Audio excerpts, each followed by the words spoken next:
Hello, everybody, and welcome back to day 2 of the Women's World Snooker U.S. Open live in Seattle, Washington, USA.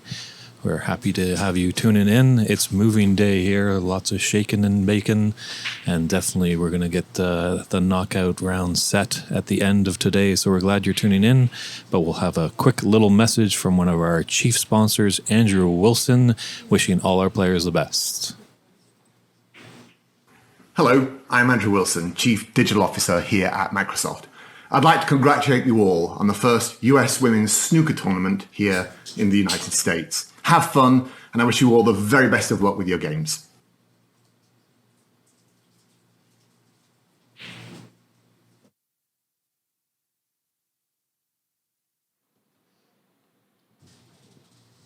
Thank you very much, Andrew.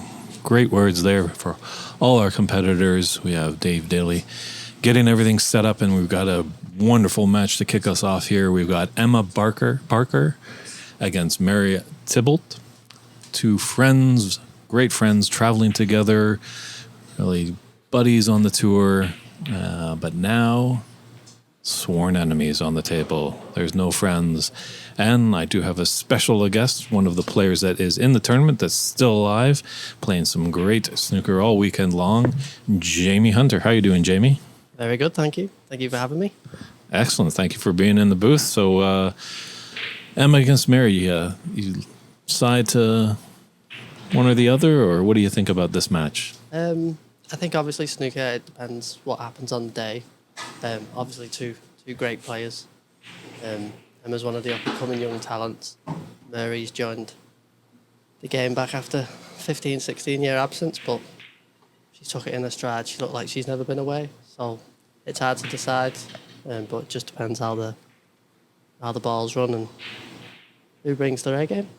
Definitely. I was noticing, I was kind of actually shocked when I heard Mary had a 15-year absence from the game, because watching her this weekend, she's just a phenomenal potter and great safety play. Yeah, she's one of the girls who does actually put quite a lot of time in on the practice table, which obviously, so she's able to reproduce it on the match table. Wonderful. So that obviously gives her an edge over the others, because that's what snooker's all about, the effort. True.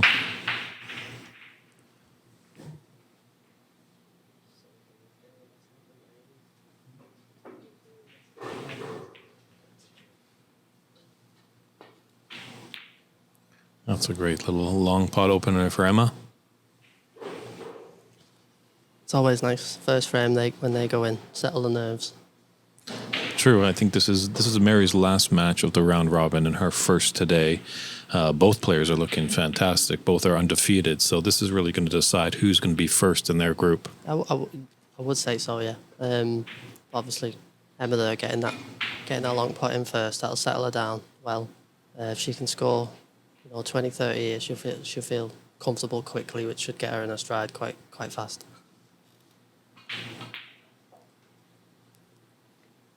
How would you handle and prepare for a match like this? You're going against a really good friend, but obviously there's no friends when you're on the table, correct? Oh, absolutely. It's just another person you're playing against. You can't get too involved in who it is, how good they are. You just have to stay calm. Like a lot of snooker's about mindset, so you've got to keep a clear mind. You've just got to play the shot that's in front of you. You can't be getting down on the shot and thinking, oh, these are really good, if I miss, I've lost. Because there's the higher likelihood that you're going to miss. You've just got to concentrate, play the shot that's in front of you, and just take it one step at a time.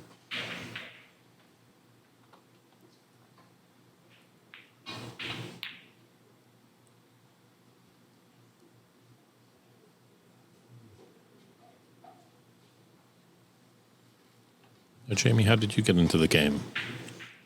I only started playing when I was 19. Okay. I used to be an avid football player. All right. Soccer, sorry. No worries. No, it's all right.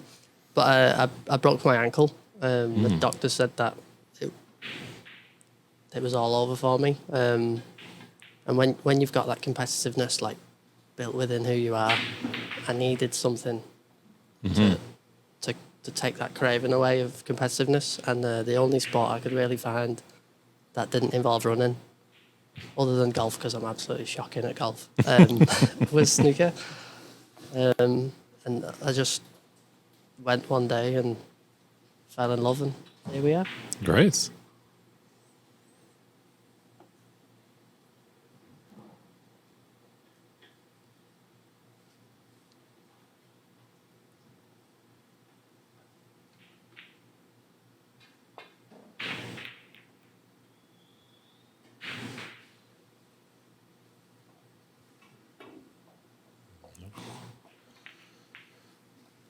Hit off the horn has kind of left that red open. It is a long pot there for Emma, but as we saw earlier, she can knock them in. Oh yeah, I think she's 100% taking this on.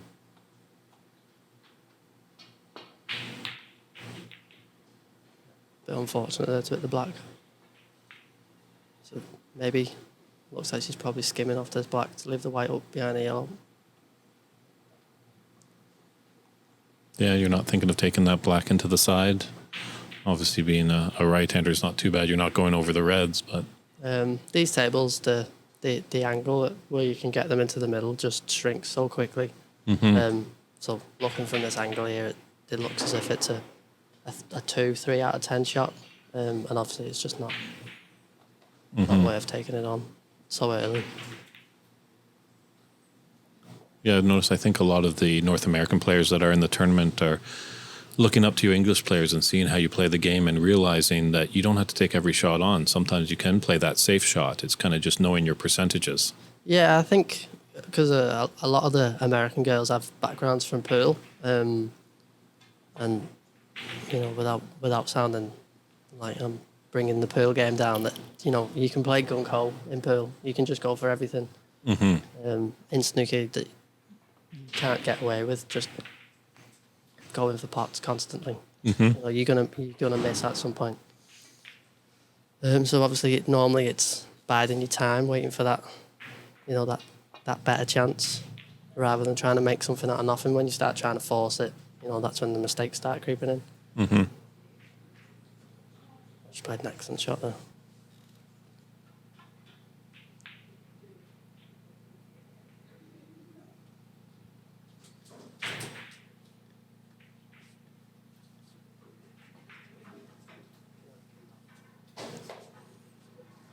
Yes, definitely being tight to that bolt cushion, that makes it a little bit more difficult. Can't get a lot of action on the cue ball. No, you know, you don't even want to be putting side on because you're digging down as well. Hello there to Vineet, Vancouver player up there in Canada.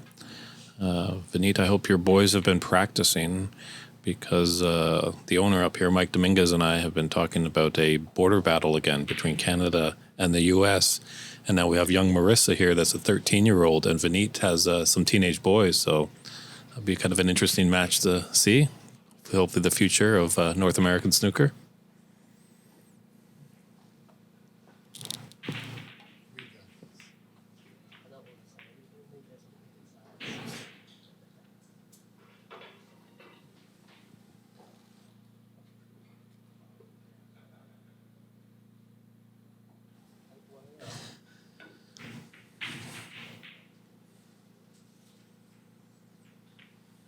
Yeah, for all of you, hopefully you're enjoying the stream. We're out here. It's David Burney, and I'm joined with a special guest, Jamie Hunter, one of the players in the tournament, providing their insights and a little background as well, as I believe Jamie knows Emma and Mary a little bit more than I do. Yeah, so obviously I've known them since joining the tour. Surprisingly, me and Mary actually paired together in the European Championships in the doubles event, and we did actually go on to win it together. Oh, congratulations. Well done. So obviously we bonded quite a lot over that week, playing together and winning together. And whereabouts was that held again? Portugal. Portugal. Okay, so yeah, you're going out of your comfort zone. You're traveling away from home, so Yeah, it's a real good bonding experience. Yeah, so there was myself, Emma, Murray, Nat Howard, and Bex, who went over together as the England team. Great. You know, we come away with a gold medal and a silver medal in the doubles event, 2 semi-finalists in the singles and and a finalist in the singles as well. So it was a good medal haul for. Fantastic. Yeah, those are great snooker laid there by Emma. That's what I think you girls from Britain are teaching us, Americans and Canadians, you know. You got to give your opponent a little headache sometimes. Yeah, one of the things we say back home is, it's the name of the game. That is true. I try to tell people, I don't think this game's called pot balls. No, we wish it was, but it's not. But she's in a bit of trouble here, Mary. It doesn't look as if there's a way that she's able to clearly get out of this without leaving a chance on for Emma, without getting the pace just right and nestling onto a red. Yeah, with Emma and Mary playing each other so much and being on the tour together, they just know that, you know, it's one thing to get out of the snooker, but you don't want to leave your opponent, because you could be sitting for quite a while with the caliber of these two. Yeah, well, one of the things, you know, when you're getting out of snooker, you're not just trying to figure out how to do it. You're figuring out a way of doing it without leaving your opponent a chance on. So then, which does make it harder. You end up turning down a shot that you would take if you were just at home practicing, just because you don't want to give your opponent that easy chance.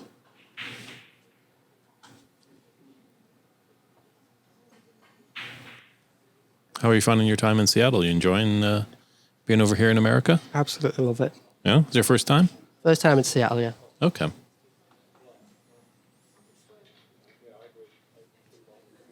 Well, they don't call it the Emerald City for nothing. No, I think we've done everything that a tourist could possibly do in Seattle. We did in one day. You know, Space Needle, monorail, the ferry over to Bainbridge Island. We even went in a seaplane around the sea. Wow! Holy cow! Just did as much as we could to take it all in.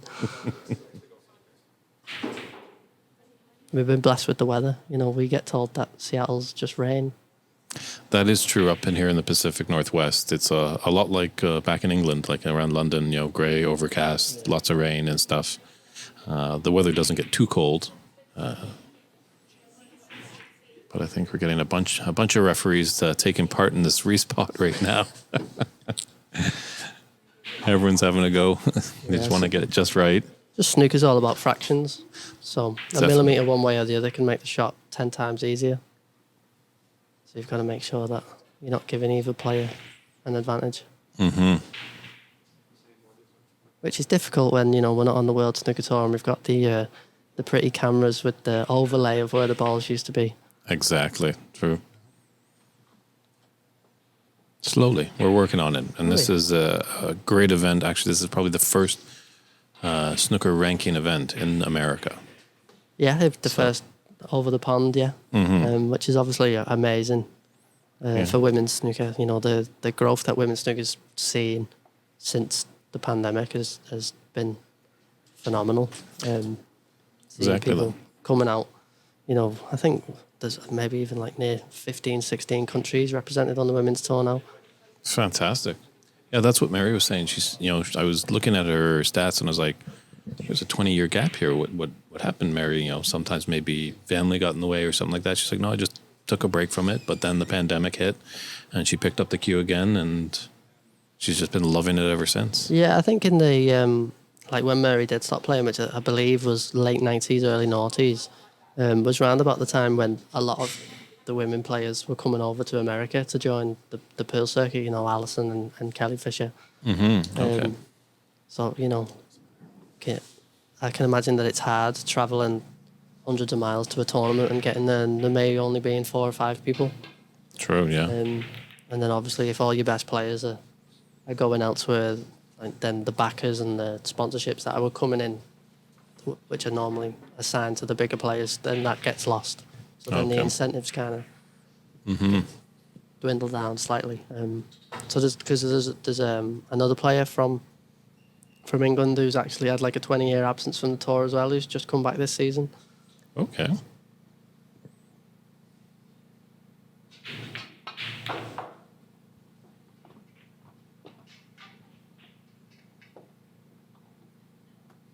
It's a bit unfortunate.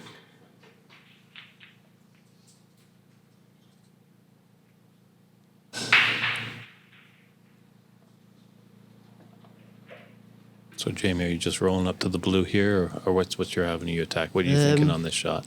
If the blue goes past the black, I would be tempted to roll it through and play the red that's just under the pink into the same pocket.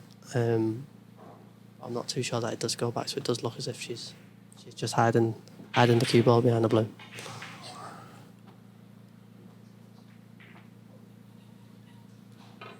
Sure, had a little stutter there on the first one, but didn't hit anything. But yeah, when you're trying to tap it really softly, you start looking like you're scared to hit the ball.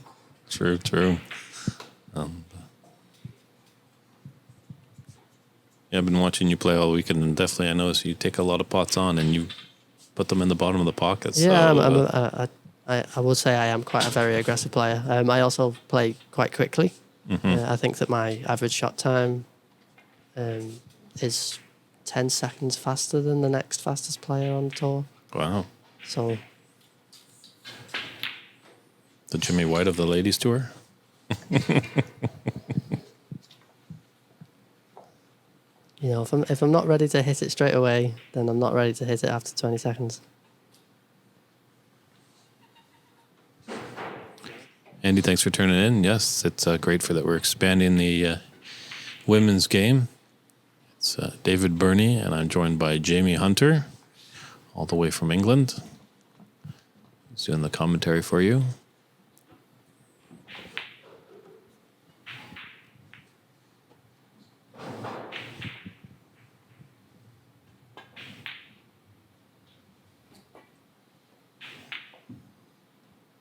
Yeah, you talk about those millimeters, and it just seems like Mary's just missing them. And Yeah, you know, it can be one of two things. You know, it could be nerves.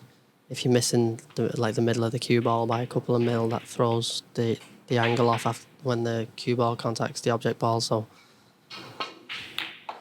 but you know, she's still sitting on 0 points in this first frame here, and she's not really had many clear cut chances. So she's not had time to fully settle down into the game yet. sure, and then you have Emma burying these long pots like it's nobody's business. Yeah, and but she keeps ending up 2 millimeters away from this blue over and over. that's true.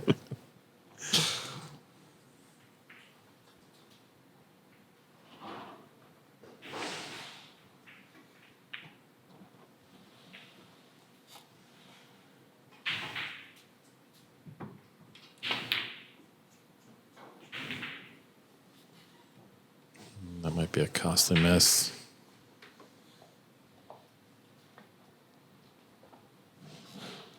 I think the red that underneath the pink's the shot here. Hold for the pink in the same pocket.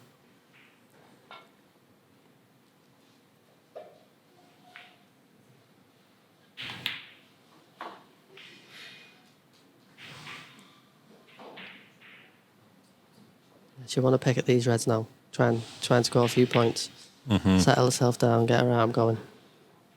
Yeah, it's all kind of like about momentum. You know, you start feeling the groove of potting balls and Absolutely. When you're having a bad day, you feel as if the table's against you. You know, the cannons and like the run on the ball. You just feel as if nothing's going your way when you're struggling.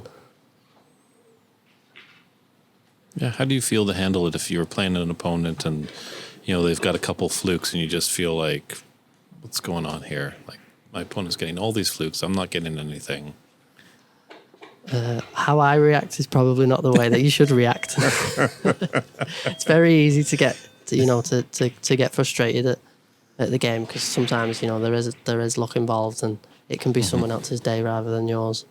But you know, as I said earlier, snooker's all about mindset and how you can handle what's going on around you.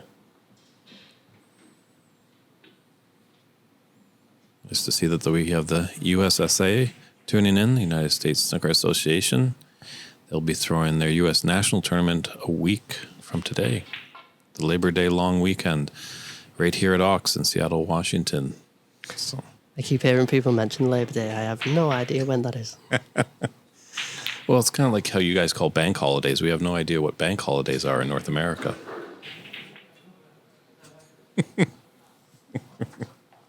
That's when It just means I'm off work, so I like them. Labor Day is the same day. We're off work. Yeah. Just reminds me of that film, Cheaper by the Dozen, where they do like the Labor Day contest with like egg throws and. Sure, I was trying to talking to some of the snooker people over in Sheffield when I was there for the World Championships, and just being like, "Well, I know it's a bank holiday on Monday, but that's only in England. The rest of the world doesn't have a bank holiday on that Monday, and this is a world tournament." But they were like, "It's tradition." I'm like, Yeah. "All right, I'll give it to you." You know, there is an argument that English people think that only England exists in the world.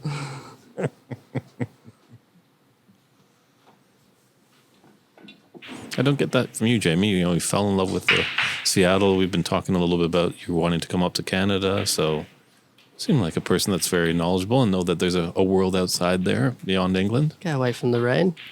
And it means that I'm not in work. So anything is a bonus.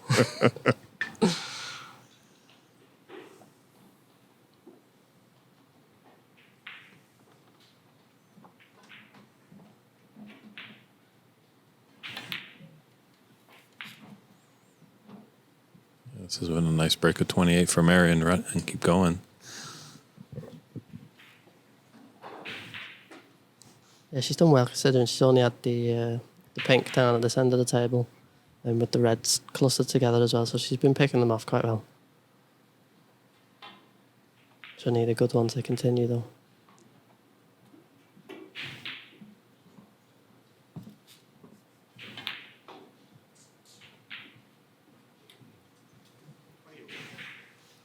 She did go for it. Our good friend David Brock tuning in. Some of you might remember if you tuned in to the Seattle Open back in March. David Brock was participating as well, joining me in the booth. He had some great words in the commentary booth, some well knowledge, and I think about everybody over in England knows David Brock. Do you know him, Jamie? No. There you go, David.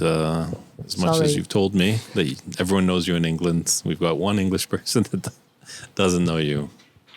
But David's a stand-up chap, really nice guy. So I'm pretty sure he's around the snooker scene. So one day you'll cross paths with him, and it's just a nice treat to be around. Very happy guy. And Yeah, I'm one of them people though where, you know, I can have my phone in my hand and I can ask someone, where's my phone?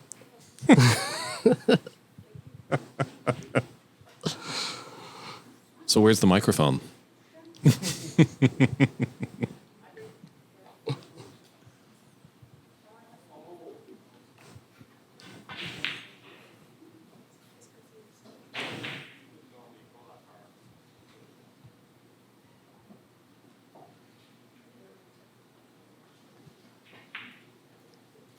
I think we might be getting into some tippy-tappy territory here.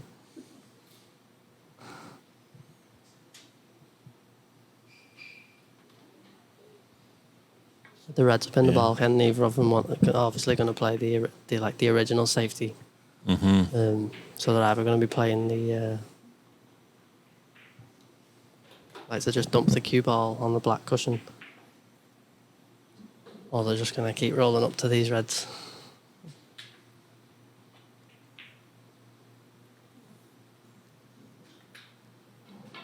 Yes, it's definitely a respect thing. Obviously, we have players obviously tuning in that are very new to the game, and that's sometimes a tough part to explain because, you know, you see potting balls, that's exciting, and that's what people want to see, but the safety exchanges are just as important, almost even more, and it's tough to show people and say that this is an important part because you leave red on, your opponent could run away and take the frame. Yeah, I think it is a very, you know, technical sport. You know, when you watch it on the telly, it looks like you could just pick a cue up out of the rack and clear the table.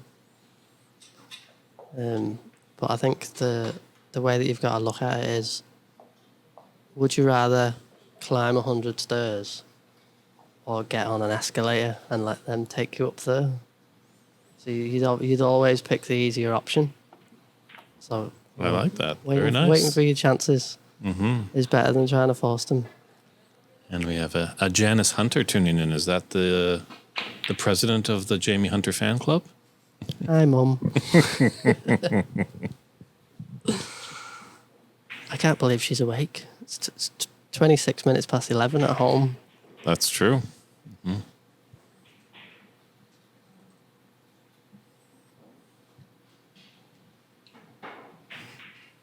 Well, it is Saturday night, so you never know. Yeah, a few beers keep you awake.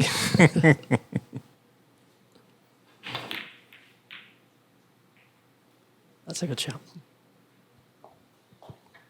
So she's got Emma in a bit of trouble here.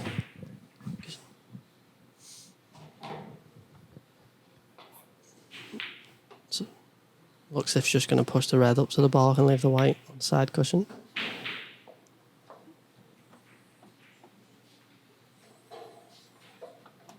Well, just update Mom Jamie. You went undefeated in your group, so you're definitely punching your card easily into the quarterfinals as a high seed.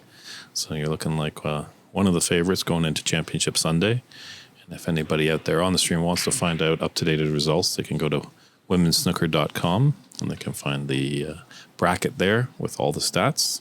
Yeah, snookerscores.net is the website, which is linked from World Women's Snooker page.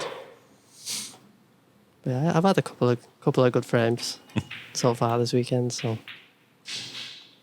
but it's all about Sunday. Doesn't matter what you do earlier in the week. It's all about what happens on Sunday. And watching you play, you just look like you really enjoy your time out there too. I mean, the conditions, at this club are, some of the best that we've ever been. Wow.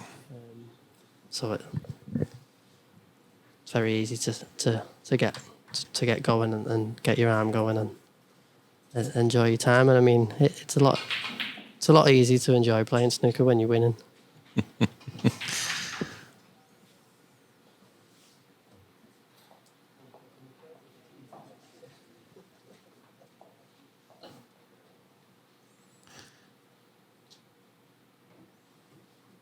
Yeah, there's one thing of training and kind of knowing the shots and playing them, but then when you can play them on ideal conditions, you know exactly what you're wanting to do. Whereas sometimes if there's a thicker cloth, that draw should have come back more, but it didn't. Yeah, I think the hardest thing about switching between, what we call club tables, which is slower, is that the ball actually comes off the cushion at a different angle. Mm-hmm. So then where you would, if you'd hit the middle of the white when you play the specific shot, you now have to play bottom of the white because it reacts off the cushion differently. So it can be hard to adapt to the different conditions. But when you're playing on tables like this, where they're reactive and the ball runs fast, you can do more without hitting it as hard, which then gives the balls more chance to go in the pockets. Mm-hmm. So I guess it's easier being a pro because they're playing on ideal conditions all the time, and amateurs have to jump around from all different types of tables. It sounds like. I mean, they are obviously better than we are, but if you can because I've got my own one of these tables in these conditions, so it's what I'm used to, and I do find it easy to play on them than to play on a club table. But having to switch all the time, and you're not always on the same playing field, you can struggle. But there's some people who are fantastic on club tables and then struggle on the good conditions. It just depends what you're used to. Yeah, I know people sometimes say, "Oh, this table is tough. These conditions are strange," but they have to realize your opponent is playing on the same table. Yeah, I think between Emma and Murray now, Murray always plays on tables with these conditions, so she'll obviously be more suited to it here. Where Emma has recently moved, so she used to have her own table, but she doesn't anymore. So she's having to play out of clubs, so she's playing on club tables as well. So for her, it would be harder to adapt to these conditions because she's not normally playing on, whereas Murray is. But then on top of that, we're at a ranking tournament, on the opposite side of the world. There's jet lag, lack of sleep. There's pressure from what's happening. These two are fighting for number 1 seed out of their group. So, this is a big game. So then that weighs on top of it as well. There's loads of different things that can affect what's going on the table on that any given frame. So you can never just look at a scorecard and go, they're definitely going to win. Yeah. Mm-hmm. We wish we could, because then we'd go to betting shops and then we'd all have loads of money. But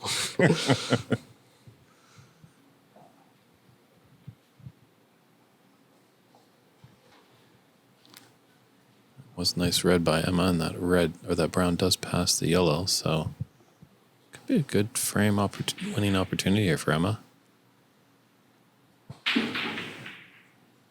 It's always nice to get that first frame on the board, especially in these best of 3 when it's only a race to 2. Oh, the first frame is massive in these shorter matches.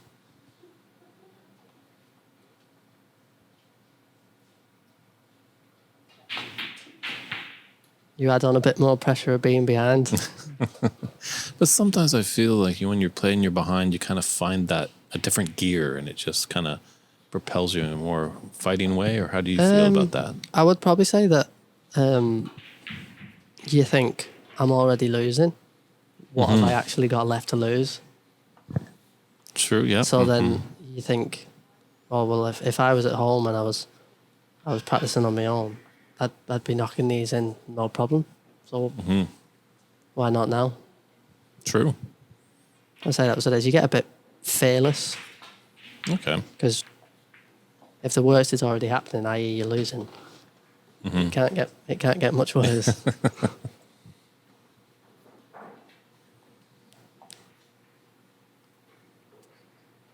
She's got the natural angle to get on the green here if she is able to sink this yellow.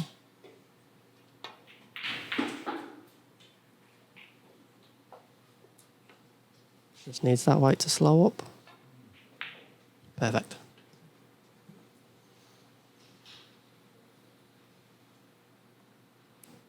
Yeah, Emma definitely has quite a long, deliberated pause on her backswing, it looks as if. Yeah, if you get taught out of the textbook, the snooker textbook, Okay. it tells you that the pausing at the back is the ideal way to time the ball. Is that now textbook How I Play Snooker by Joe Davis? I've never read the book because I don't do it.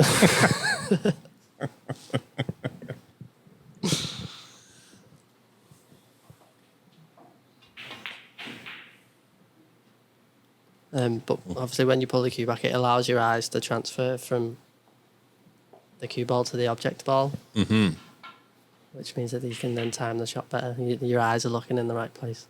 Okay. Which may sound strange if you never play, but if you play a shot and your eyes are looking at the wrong thing when you hit the ball, it's a very strange feeling. True.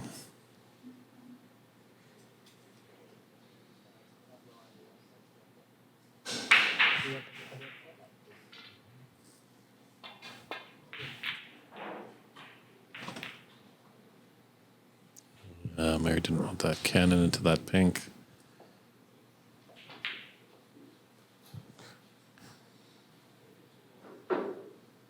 This brown is Emma's frame ball.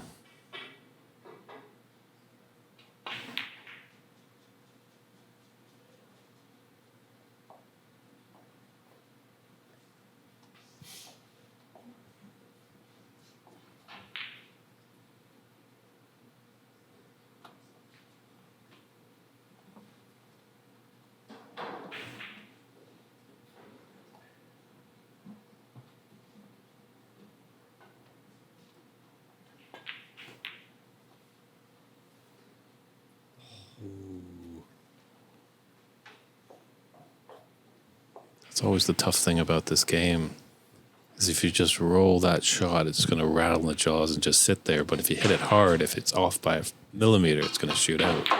Yeah, I think especially on these tables where you are hitting the ball a lot softer because the cloth does the work for you.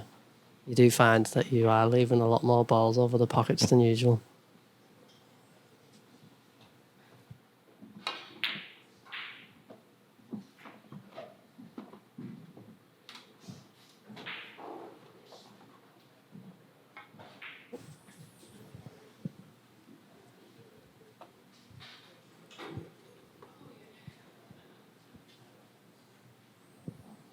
I just see whether Mary's going to pot this blue and try and play for the snookers on the pink or keep this blue on the table. Ooh. She'll concede that frame. So Emma Barker takes this first frame over Mary Talbot, but we're not going to go to commercial break. We're going to switch over to table 2, where we have Marissa Dew, who's the youngest competitor in the tournament at age 13, taking on Oregon's Stephanie Drakulik. So Marissa's up 38-31, as you can see, and there's 43 left on the table. Obviously, when frame 2 starts with Emma and Mary, we'll head back there, but a little bit of bonus coverage for all of you out there on the stream. We hope you're enjoying it. Feel free to let us know where you're tuning in from. If you have any questions or comments, we'd love to hear from you. We've got a great player in the booth with me. David Burney's here, and Jamie Hunter is here, so she can field any questions, as she's well knowledgeable in this game. You're saying all these nice things about me, but I do not lie. You are just a fantastic player. I enjoy just chatting with you outside of the broadcast booth. You're a very nice person to be around, so I appreciate getting to know you. Maybe it's because your mom's listening. Yeah. We'll go with that.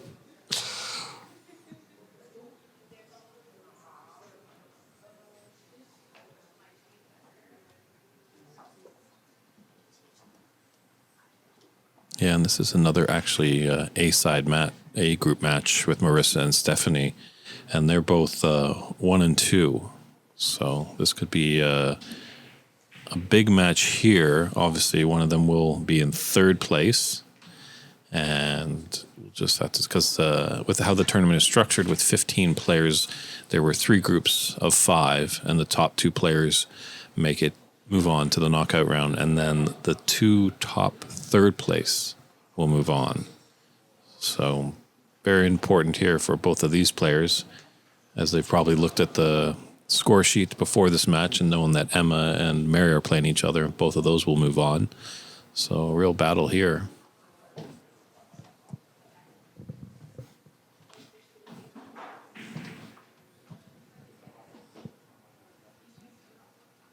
Oh, thank you very much, Leah. It's lovely to hear from you, and hopefully, we see you at the at Scotland in October.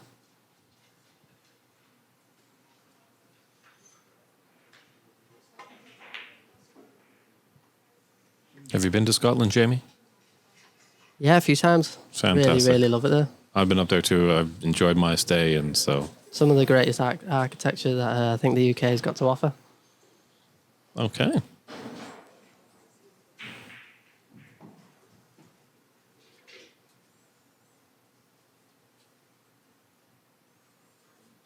Yeah, I find that a lot of Americans go to Scotland.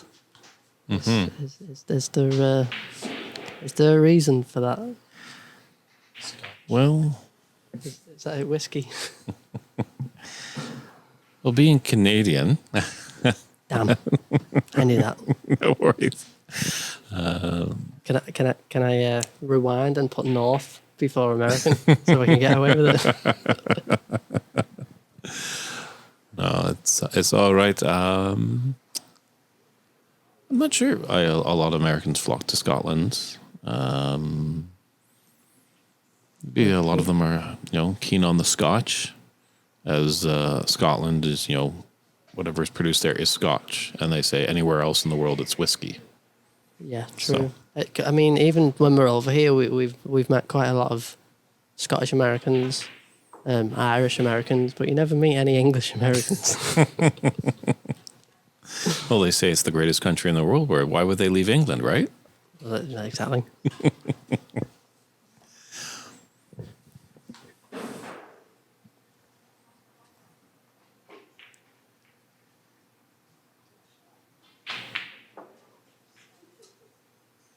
We're not very patriotic at home, though. America is definitely a very patriotic country. They're very proud of their roots. They are, yes. I think every country out there does have pride and honor with their country. Just some are probably a bit louder than others, I think. Yeah, true.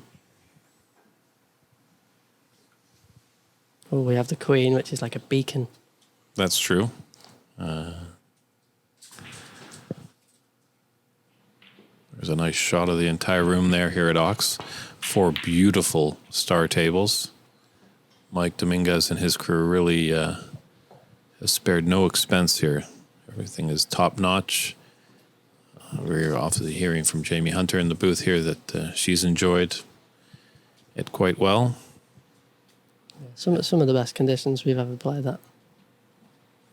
Or me personally, in my 12 months. Sure. I think Mike is breaking out his wallet again. You know, you're making some good money over here, praising him so well. Trying to get sponsorship. Ah, there we are. I knew there was a plan. Those sly English, they always have something in their back pocket. But good to hear Christian Youngers is turning in. Christian, we're missing you up here. Christian's a tech whiz when it comes to all these streaming events that we have. We wish him the best. Hopefully we can see him again soon.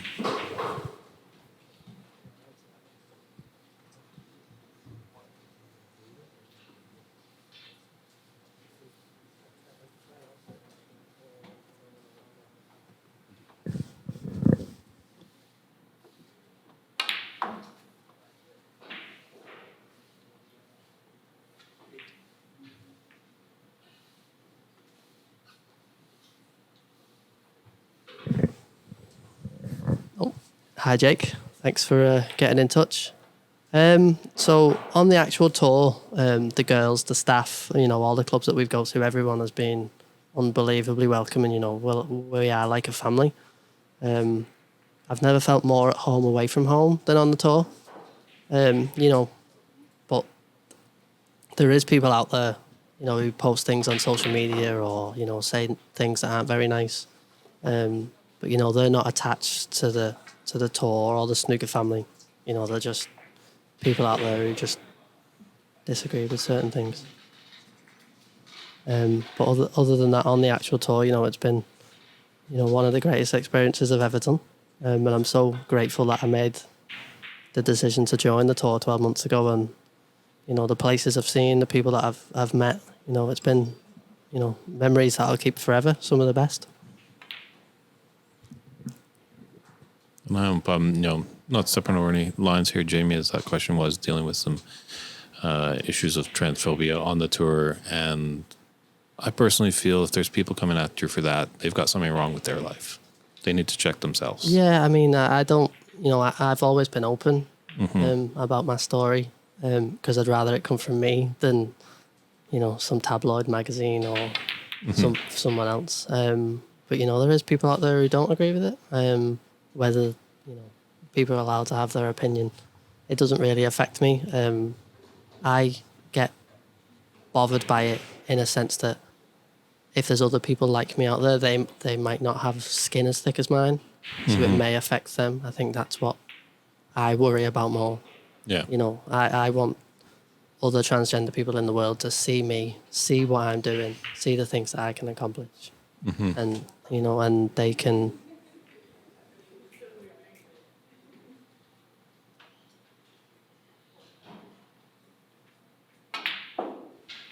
I just want them to see me and see what I'm doing and know that they can chase their dreams, they can live the lives that they want to live. They don't have to hide away because of who they are. They should embrace it. They should celebrate it. And nothing should stand in the way of doing the things that they've always enjoyed to do. Excellently put. Fantastic.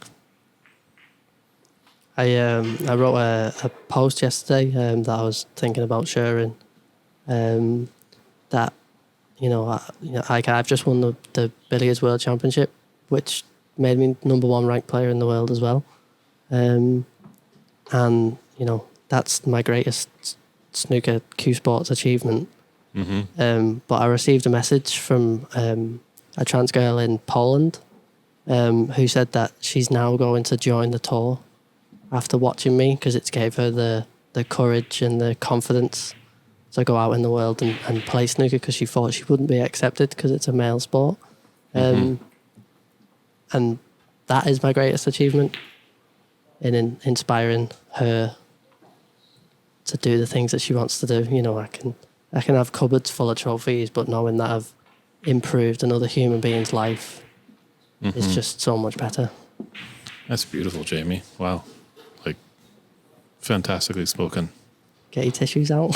I'm getting a little watery-eyed there. That's just fantastic, yeah.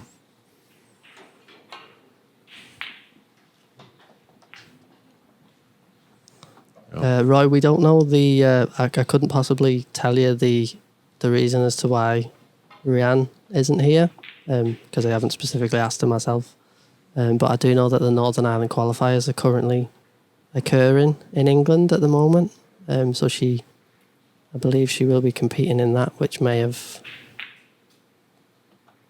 been a conflict of schedules. I think, yeah, there was a bit of conflict schedules with those Northern Ireland qualifiers because obviously Rianne is on the Pro Tour as well, and it's a distance to travel as well. Oh yeah, absolutely. I mean, Bex has come, but her game was scheduled for Wednesday, so I think she was able to get here just in time. Exactly, I think. Yeah, she did her qualifier, then pretty much was on a plane just as the match concluded, and was coming over here to America. So. Yeah, we were out being tourists, and then I come in the snooker club to say hi to see what it was like, and she was already in here. I think she got straight off the plane. Thanks, Christian, for the nice words about the stream. He's liking how it's looking, and he liking how we're sounding. He's done a lot of great work, Christian has, to get this going, and Mike has done a great job carrying on the torch with the stream.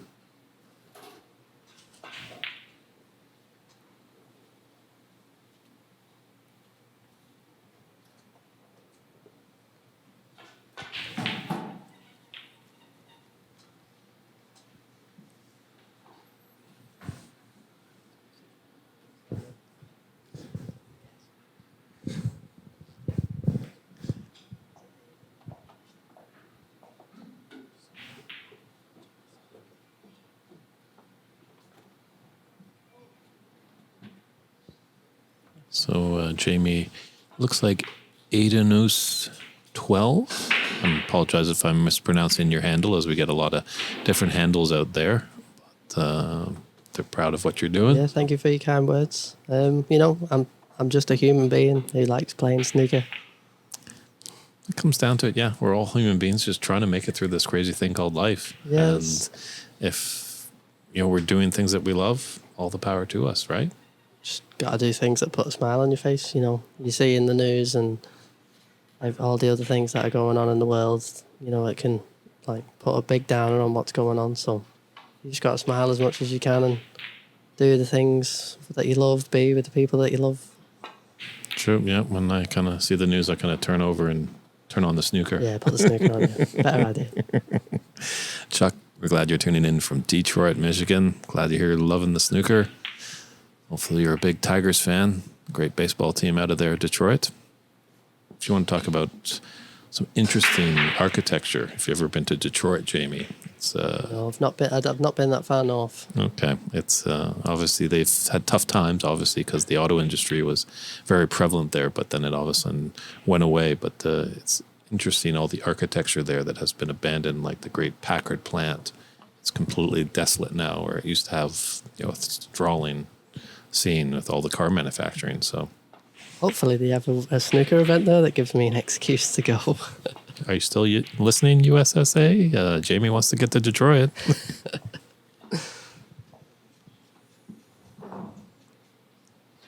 It seems that neither of the two of them have really settled so far into this game. True, yeah, like that. Just not. Maybe they are realizing that they're friends and it's just tough. They don't want to beat each other, but as you said, it's just got to be a blank face. That opponent is just an opponent. Yeah, I don't think there'll be any love going on in this frame. Definitely not. I think it's just the importance of it. Whoever wins gets number one, whoever loses gets number two. It changes the way, the tomorrow afternoon's going to start for you. So I think that just feeling the pressure a little bit on the importance of this match. Well, Jamie, our friend Aidanus 12. I might just call you A12 maybe. I hope I'm not butchering your handle. I apologize. But Jamie, they're wondering what's the big difference between billiards and snooker besides the number of balls on the table?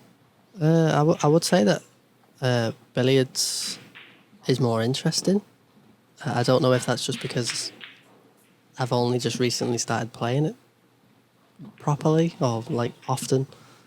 But there's a larger margin for error. Being able to play cannons that classes as a scoring shot, so you can play a pot or an in-off at the same and play a cannon at the same time. So if you do end up missing the original shot you was going for, you've got like a backup plan. Where in snooker you can't try and pot a ball and think, oh, I could like try and pot another ball at the same time. You don't really get the option to. So did you get into snooker first and then billiards? Or Snooker first. Snooker first, okay. Yeah. I joined the local billiard league, just to help them out if they didn't have enough players. And then I seen a women's tournament in Norwich, I think it was. And I looked at the players who had entered and who won and what the scores were, and I thought I could have a really good chance at getting some good results in this. So off we went to Leeds, and the rest is history. I know obviously in America they're used to the 8-ball and 9-ball, the pool game and stuff like that, so snooker is definitely a head twister for them, but the game of billiards really makes them wonder, that's for sure. We were staying in an Airbnb, and we're trying to explain it to the host of how it works, and they were looking at us like we just decided to teach them rocket science.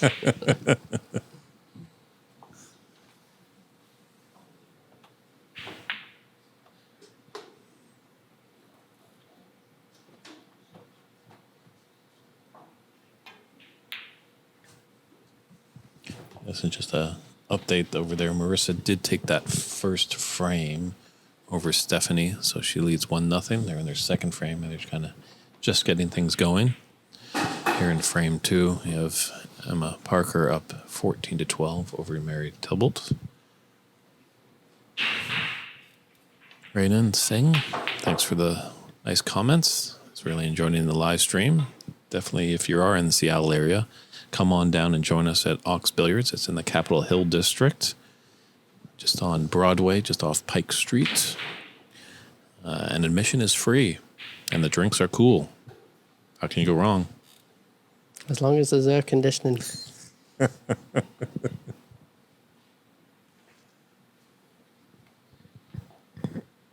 It's something we don't have in England, so we make the most of it when it gets offered to us. You don't have air conditioning or cold drinks? Air conditioning. Okay. It's always cold. Every drink is cold in England.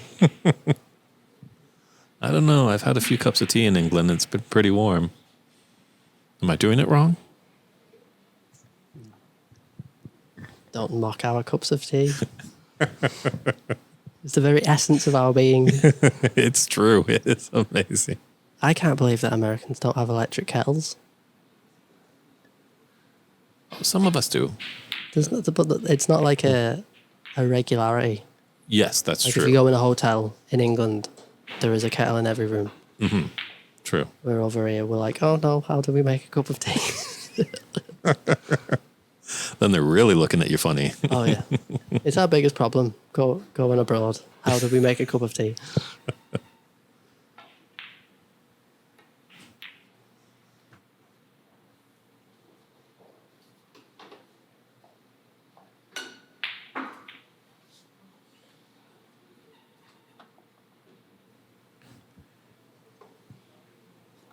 Oh, hi Jake again. So yeah, Emma I do remember Emma saying that yesterday.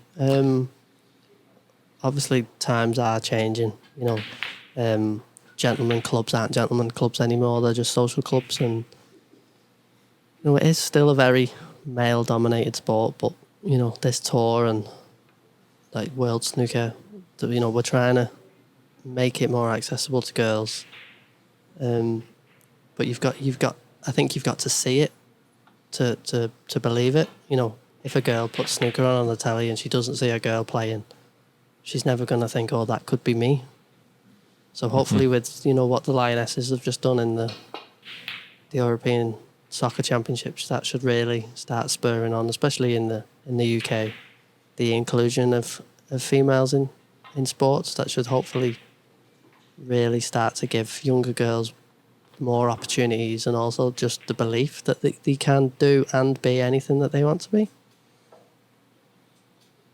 Yeah, I think Bob Dylan said it best. The times, they are changing.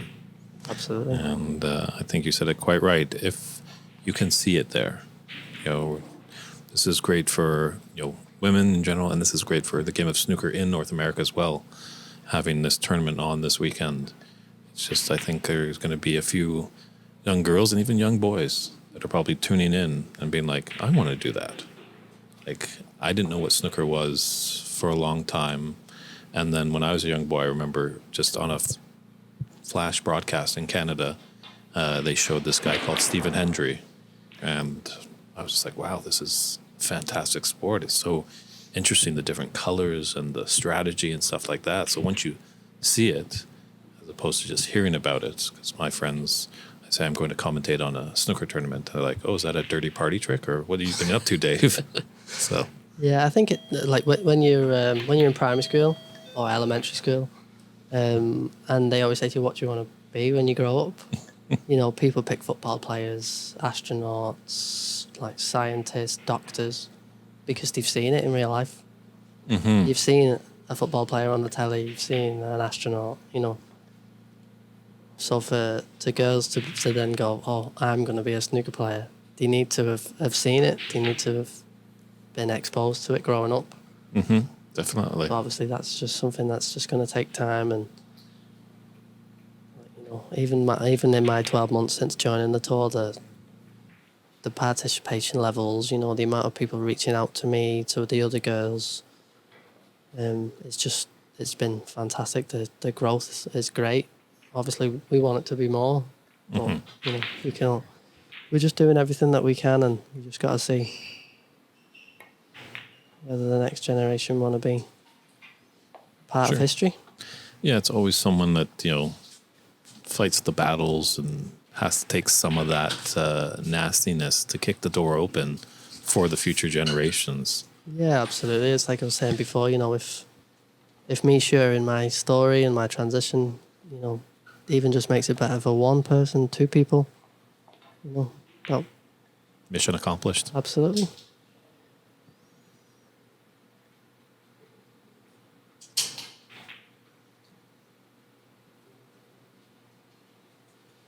You can tell that both of these really want to win this in this frame.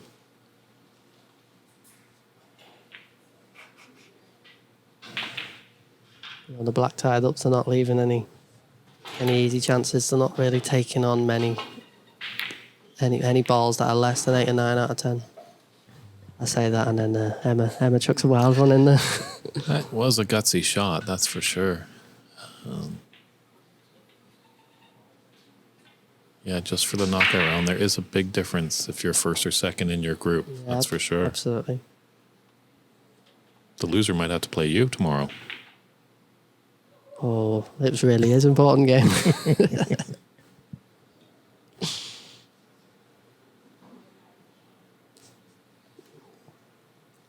I think Emma's a very attacking player as well. So, you know, the more it keeps getting scrappy, the balls get stuck together, she's going to get a bit more antsy. She's going to want to get them opened up, which I think is why when she got left that shot there, which is, I think, the first look at a pot that she's had for a while, and she's just going straight for it. She's a bit unlucky there to not be able to sneak that red in. Looks like Mary's going to play the exact same shot. I think so.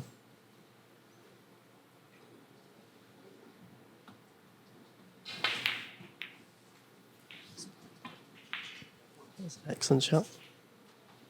I thought we were about to go into the Matrix then, if that's that over the pocket.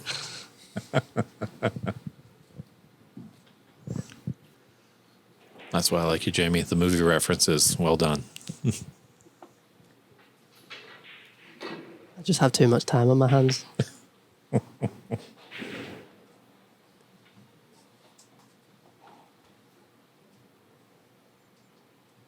so I think so. What she wants to do is get on the red that's on the black spot to then play straight up for the black to be able to get that back on its spot, which then should make the break building a little bit easier.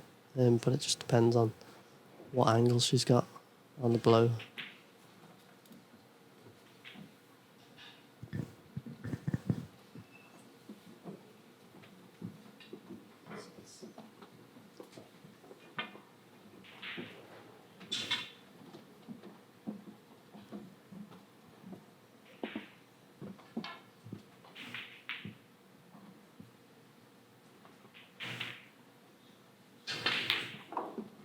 Lovely shot.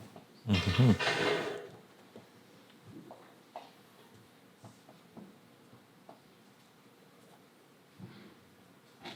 We've seen some fabulous rest play this weekend, I must admit.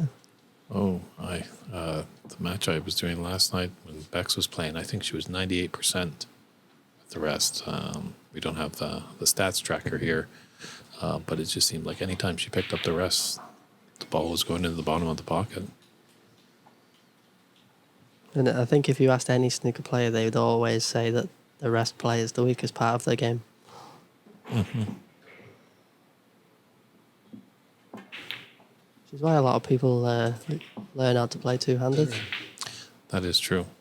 Damien. But I tried it. I look like a spider with rollerblades on.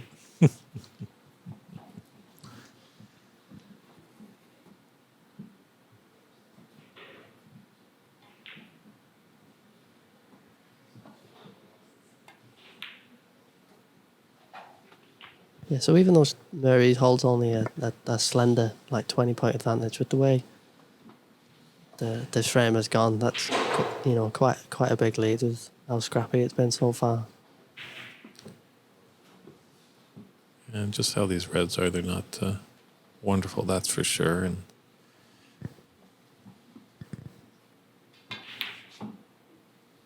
our friends at the USSA liked your Matrix reference that they said that Keanu Reeves actually was down at the Arizona Snooker Academy earlier this year, and I believe Keanu was just so excited to be down there because it reminded him of he played a lot of snooker when he was a youngster in Toronto, Canada. So we don't get any exciting people like that coming over to snooker clubs in Liverpool. However, actually, I was walking home last night after our day was done and ran into a couple of gentlemen, and they were like, "What are you all dressed up about?" And I told them I was commentating on a snooker event, and they were just, "Really? Where's that happening?" I'm like, "Oh, down at Oxbow." He's like, "Oh, yeah?" I'm like, "Yeah, it's the Women's U.S. Open." They're like, "Wow." So they were really excited, and I was quite surprised because snooker is not that big in America. No, people have been asking me why I'm in Seattle, and I've been telling them snooker, and they just look at me funny. That was another fantastic long pot from Murray there.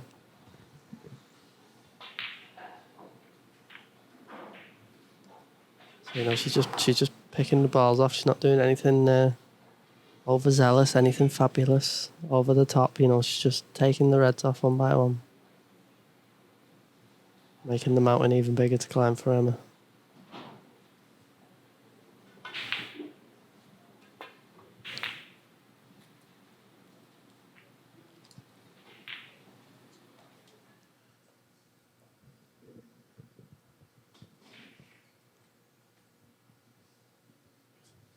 So there we are. That's the scene at Ox Billiards here in Seattle, Washington, USA.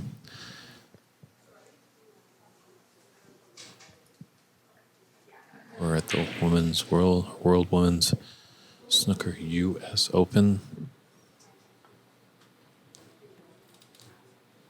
The first and hopefully of many. Hopefully we can see you gals again over here. I'd love to come back.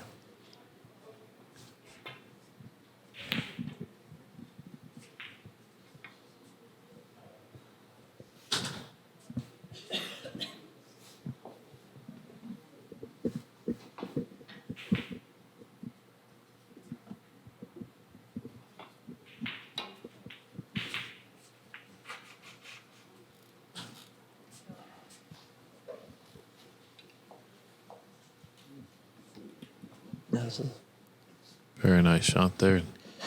Equally appreciated by Mary with a little tap on the table.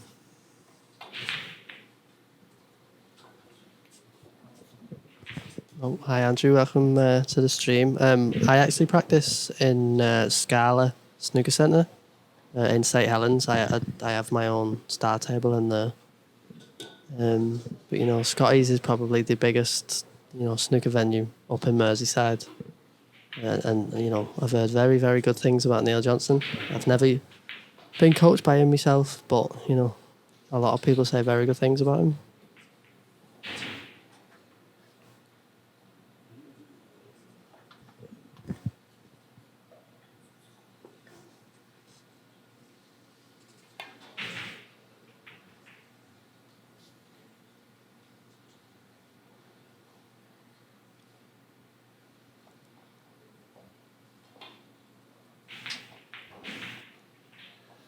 Now Emma might be able to get through there.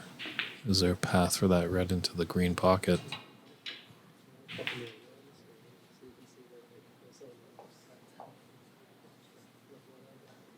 Oh, but I guess she was. Snooker there. Very nice shot there by Emma.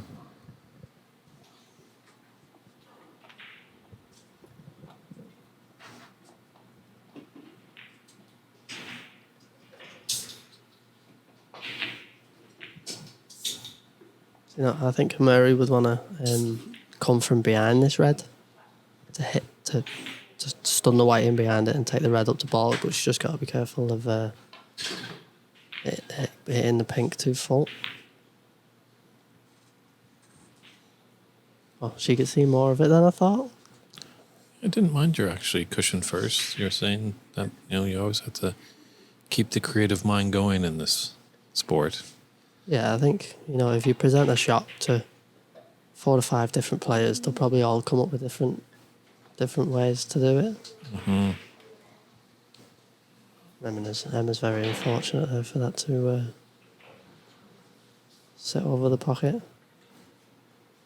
You know, is the yellow ball come to her rescue? That's a question. He's having a good long look at it.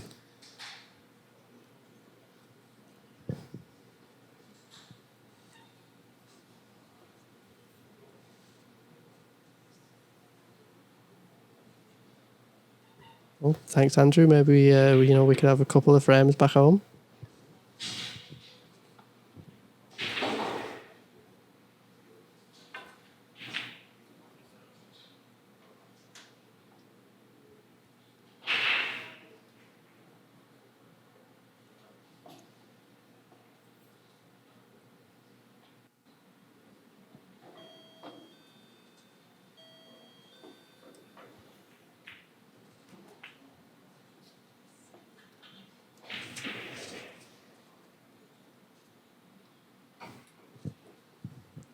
The fact that she's been looking at this for a while makes me think that she's snookered on this or can't see the potting angle.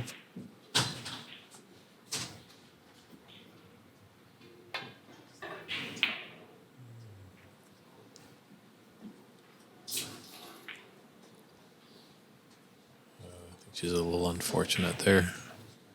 The green or brown hasn't come to the rescue. No, I think she left it. Maybe a trace of swerve just to get the angle. I think that'd go Just through playing ball, yeah. Playing ball? Just about, yeah. You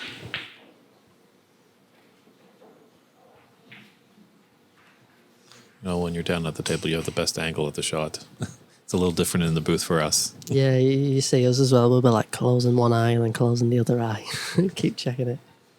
But the balls look like they're in very nice positions here for Emma to get the counter clearance. She's just lost the white ever so slightly there. You know, but she could recover it, but dropping this yellow in, dead weight, always bears the risk of it not actually getting there or leaving it over the pocket. Yeah, it's interesting hearing the Mexicana talk a little bit. A lot of people see that and they might want to jack up a little bit just to get the action on the cue ball. And she's like, got to get rid of that because it gives so much risk for error. If you just, Yeah, I think you lift the butt of the cue up in the air. You can't see, really.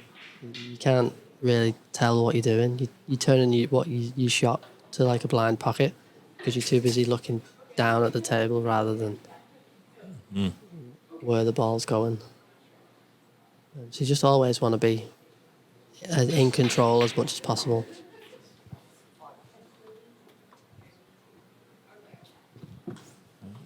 definitely looks promising for Mary to force a decider.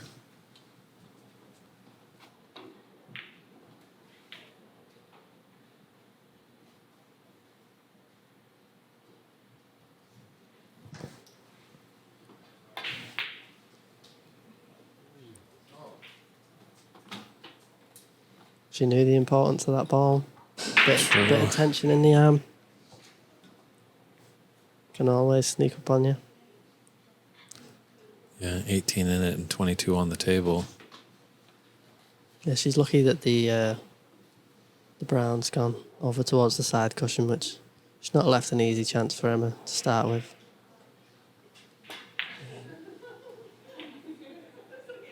I think if Emma was 18 points up in this frame, that she'd be taking this brown on down the rail.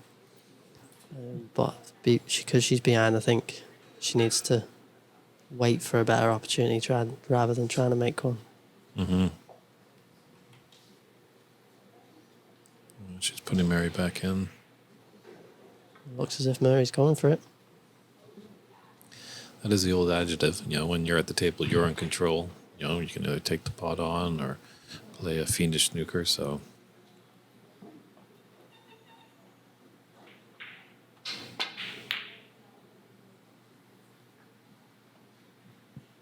Looks as if she's got a second prize there. Snooker behind the black.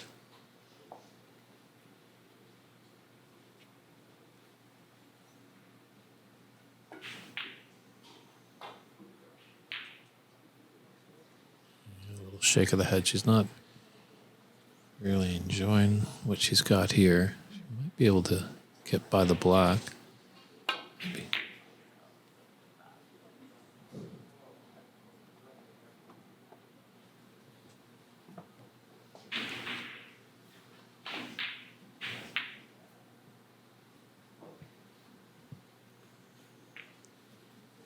I think Mary will be trying to cut this into the left middle.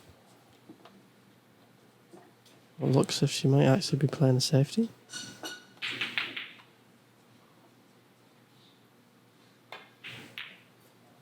Oh, there we go. That leaves Emma needing one snooker. One snooker to tie. To force a black ball respot.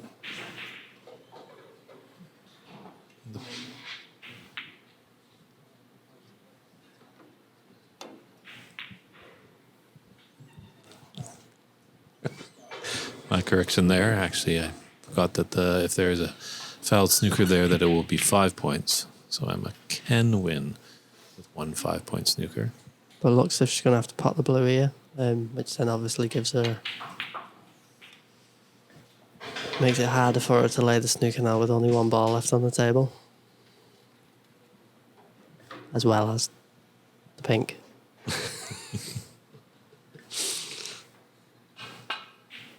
Nearly made myself look stupid. I think that's impossible, Jamie.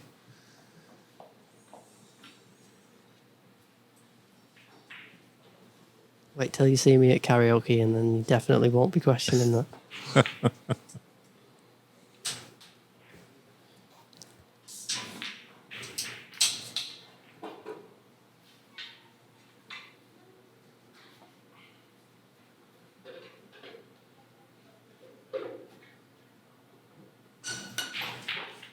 So if Mary wants to go for the pot for this or roll the pink over the pocket, but it is actually close to the in off.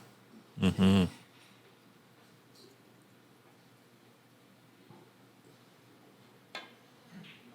Which I think is why that she's just completely changed her shot choice. with Emma only needing one snooker, you just don't want to take any risks at all. Yeah. Nice shot there by Mary.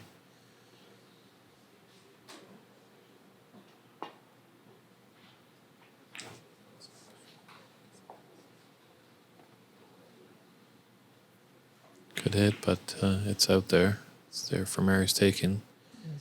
Chance to take this frame, no? Put it to bed.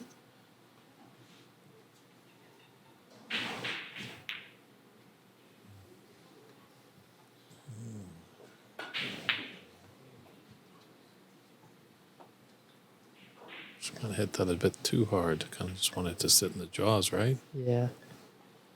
I think I remember Beck saying yesterday that, once you've won the frame, you can let your arm go a little bit. You feel like you can kind of relax. Mm-hmm.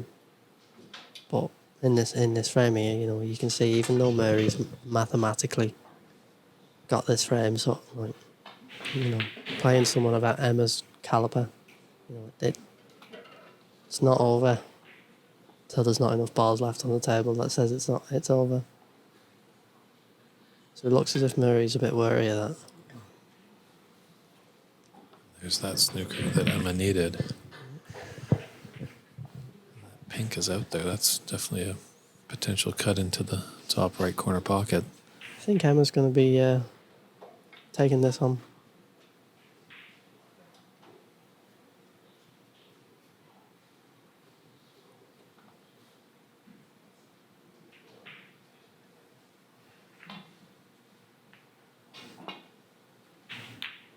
Another shot. Emma's just, she's earned herself the right to be able to win this frame by getting that snooker. Mm-hmm. You don't want to then lose the frame by playing a poor safety. You'd rather go out trying to pot the balls to win. True. Take another good shot here, though.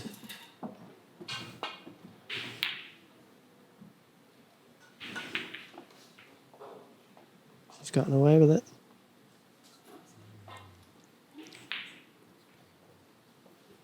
True.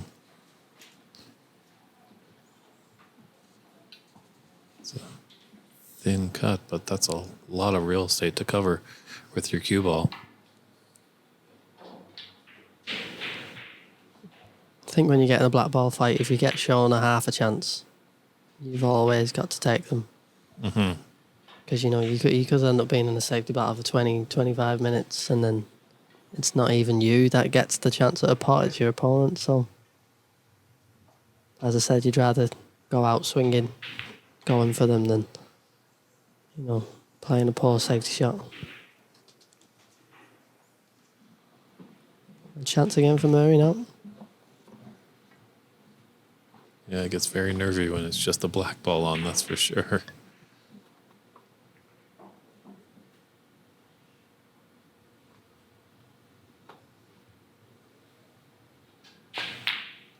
Especially when this is to keep you in the game. Mm-hmm. And, that you were mathematically safe and you've given up the snookers, there's just that added bit of pressure. But looks like a mistake there from Murray. He's going to leave the black for Emma to take this 2-0. Yep. Oh, round of applause from the audience there. Emma nips that frame to take the match 2-0. And she is the front runner in her group, Group A. But Mary as well be moving on to the knockout round as well. But we'll find out a little bit later who will join them. And we'll just step aside for a quick commercial break, and we might come back for some bonus coverage of Stephanie Drakulik and Marissa Dew.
Hello and welcome back, everybody. A little bit of bonus coverage here with Marissa Dew and Stephanie Drakulik. David Burney in the booth here. We bid a little farewell to Jamie, as I think they might have been going to maybe get a little quick bite to eat, something like that. But we really appreciate her stepping into the booth, giving some great commentary, and as well sharing her wonderful story. It really true is an inspiring story, and great to see her on the tour and all that she is doing. So, but we got a nail biter here in the second frame, 34-34. Very important here. If Marissa can take this one, she wins by 2-0, and that really might put her into that elusive special third place.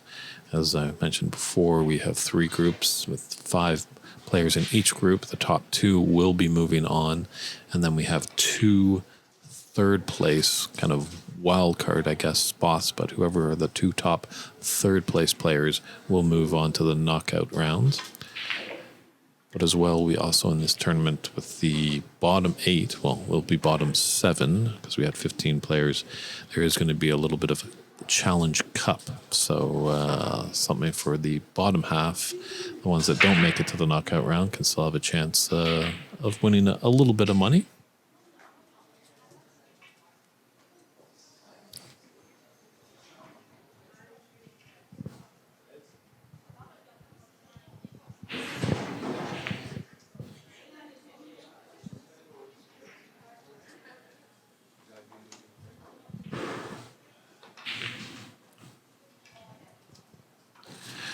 I believe after coming around 5 o'clock, we will have Bex Kenna against Francis Cho as the last match for them. Or I position it will be Jocelyn. Bex Kenna against Jocelyn Liu. They're both on the top. Bex has won all of her frames, and Jocelyn has won 5 frames and 2 frames. So, but Jocelyn has 2 matches won, and Bex has 3. So it could get a little interesting if Jocelyn's able to take that one, but that's just a little bit later. All right, now Marissa has made a great green ball.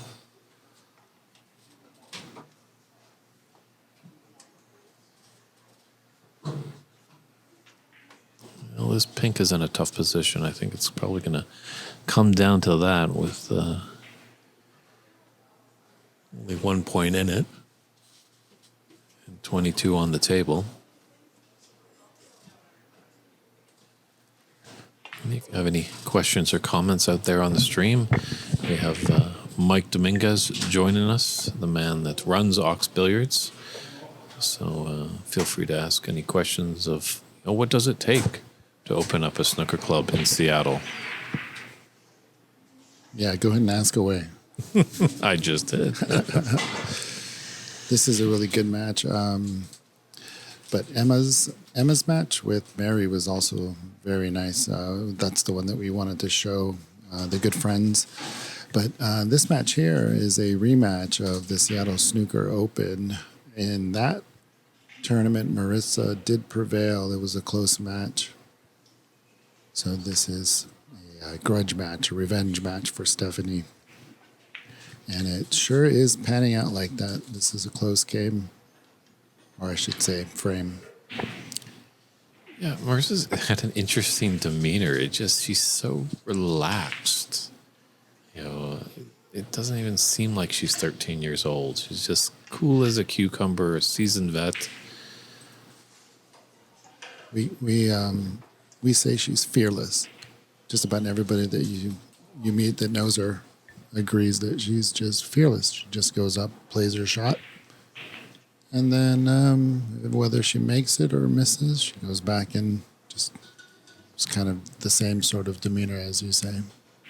But she did nick a frame or a rack off of Judd Trump when he came to visit. They played 2 racks of 9-ball. She won 1, and he won 1, and he requested to go for a decider. And he did beat her in that one. That final decider. But she was the only one that was not nervous that whole day. I saw people playing Judd that were good players miscuing. It was incredible what nerves can do to you, but she was steady. Ice in those veins she has. Thanks for tuning in, Dr. Snooker. Thank you. I'm glad that you're enjoying the stream. Thanks for the shout out, United States Snooker Association. You guys are a big supporter of this event. Without your support, it wouldn't happen. And we are so looking forward to the national championships next weekend. It'll be great to have a bunch of really good players here. We hope they feel at home. We hope they enjoy the facilities. And we're looking for a great competition. Yes, Ahmad Ali, first U.S. player ever to play at the Crucible Theater. And this is... Ooh. Is it covered? It looks... Yeah, that's not covered. But it's very long. As well, a great player from the Chicago area, Renat Denka, and a giant field. I believe definitely USSSA. You can let us know how many entrances you have. I believe I heard there's upwards of... I think at last count it was 36. 36. But I don't know if it's increased or decreased. Yeah, that's always tough when you've got all that bays to deal with. And don't think the blue has come to the rescue for Stephanie.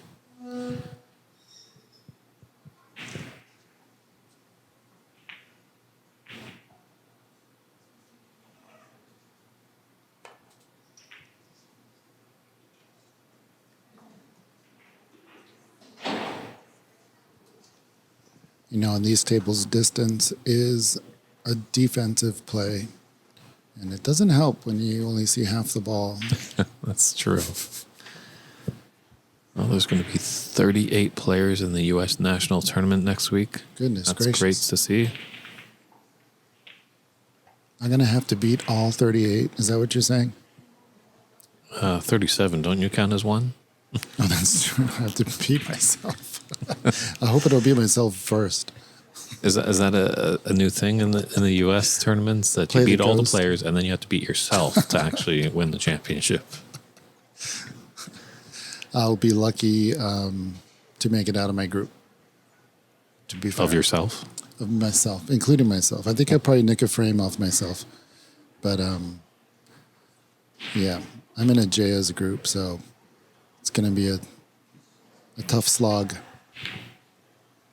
Are the groups posted up online?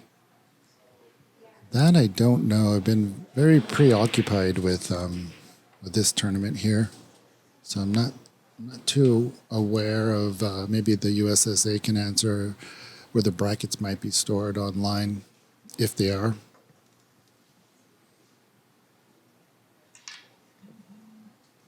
Someone told me, Dave Daly told me I was in a JA's group. Dave's all up on this.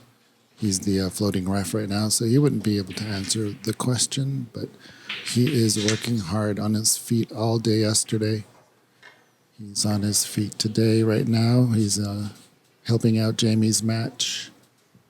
Jamie versus Mary. No, Catherine. He's the one that's spotting all the balls for snookers. And it looks like they're waiting for him here. So I might... Nope. Dave's finished on one table, and now Dave's moving to this table to help him out. Well, cloudsnooker.com is where you can find the list of all the players involved in the U.S. national tournament.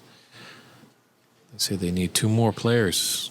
Can we get some Canucks in, maybe? You know, Frances Sau wanted to play, so if you can pencil her in, she's in the room, and I will ask her. Frances is playing Bex next, but I know she was disappointed to miss the entry. That was a great hit. So give me a moment.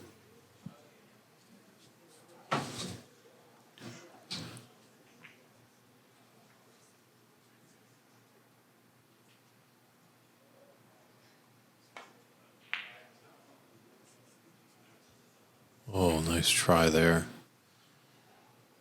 Hasn't left an easy one, that's for sure. And still, that pink isn't going anywhere. That's going to be quite a crucial ball, that's for sure. As either player is going to need it to win the frame.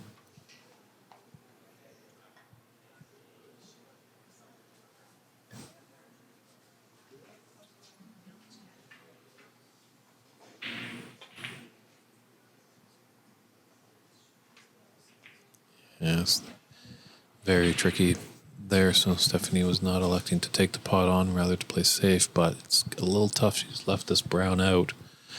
Or we're saving grace as she does have a cue ball on tight on the cushion.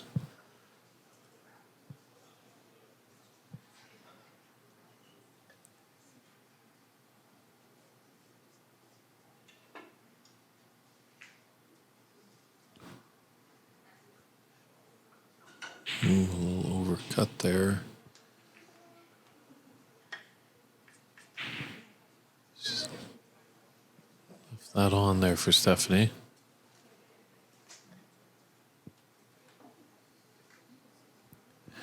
She's going to have to go all the way around the houses here.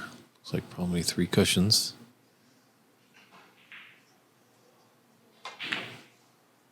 Ooh.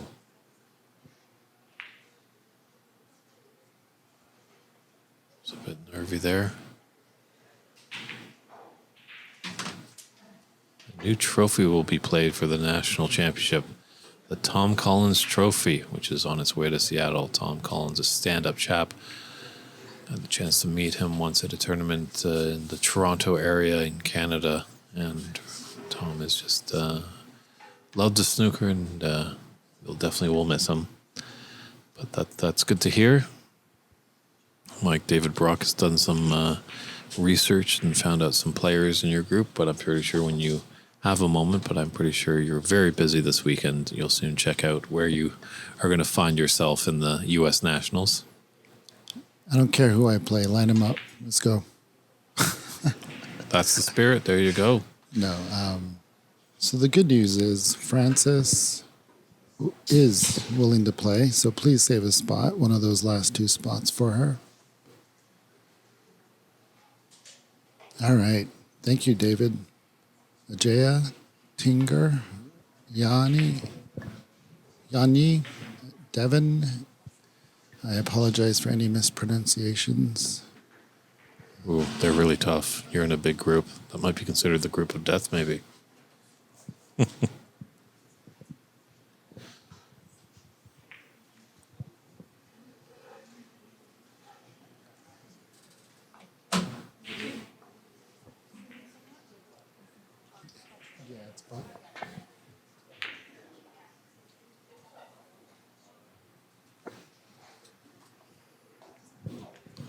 It's a nice cue ball there for Stephanie.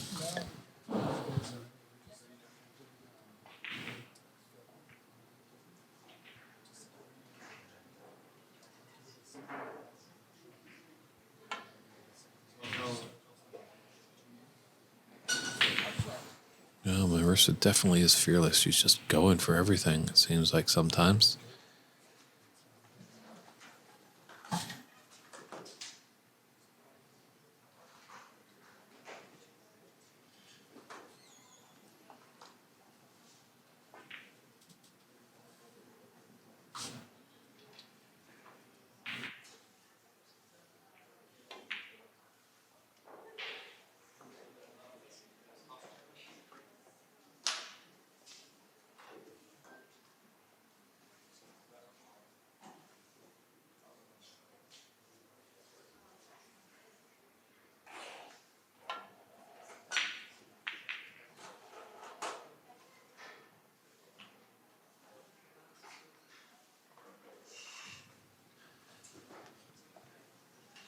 Okay, everybody, we are going to have a very exciting match coming up very soon between Bex Kenna and Jocelyn Liu.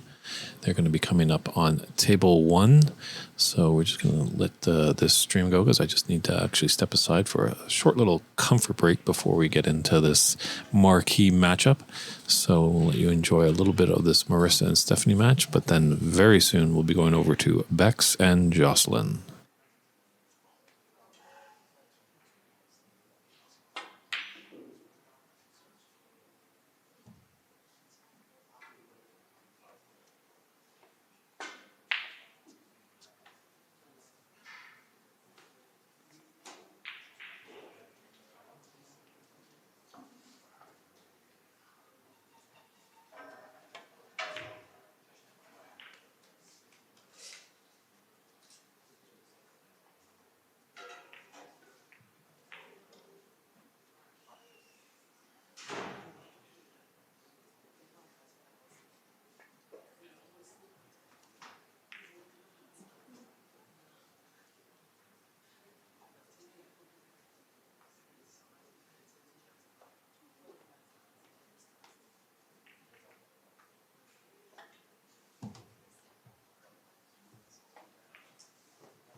just going to step away from this Marissa and Stephanie match. I'll let you know how it goes, but we're just going to step aside a quick commercial break because we're going to come back for a great match tonight between Bex Kenna and Justin Leloup. Stand by.